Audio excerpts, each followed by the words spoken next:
The Qatar Sprint Weekend is upon us, and it looks like a major change to the track could benefit some of the cars that struggled here last year. With the race once again being held at night in the middle of the desert, the temperature will play a big part in how the teams set up their cars. After last year's problems with tire temperatures and mandatory pit stops, will the latest changes for 2024 present new challenges?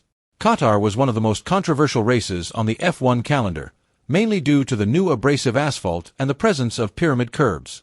However, the curbs are no longer a threat to the drivers. Last year, the curbs caused significant damage to the car's tires, prompting the FIA to work with Pirelli to make changes to the track design.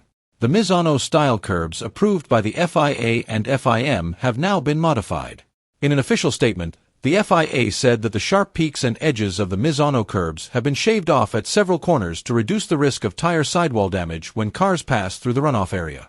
The main problem with the Misano curbs was microscopic separation of the tire sidewalls caused by prolonged high-speed contact with the 50mm curbs.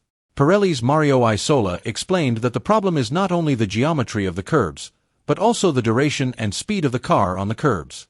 Therefore, some parts of the Qatar circuit, such as turns 4, 10, and the combination of turns 12 to 14, have been changed.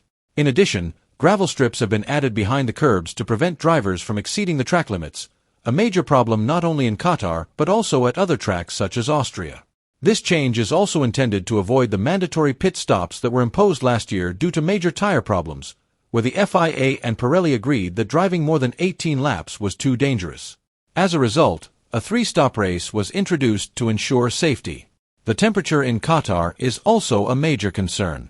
Although the race takes place at night, the track temperature is expected to remain warm as the new, darker asphalt absorbs heat better.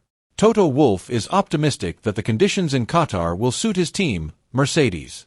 According to him, the layout of the Qatar circuit, with many fast corners, is more suited to the strengths of their car than Las Vegas. Although the competition will be stronger than last weekend, Mercedes are confident that they can perform well here. The Qatar GP is also an emotional race, especially for Lewis Hamilton, who will be leaving Mercedes at the end of the season. In the same race 3 years ago, he lost his 8th championship on the last lap. With a sprint format, this race provides a great challenge for the drivers and an opportunity for the lower teams to score valuable points. Qatar's asphalt is of great interest because it has a low albedo and little cloud cover, allowing solar radiation to effectively heat the surface.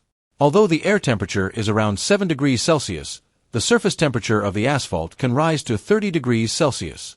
Humidity is also a temperature factor.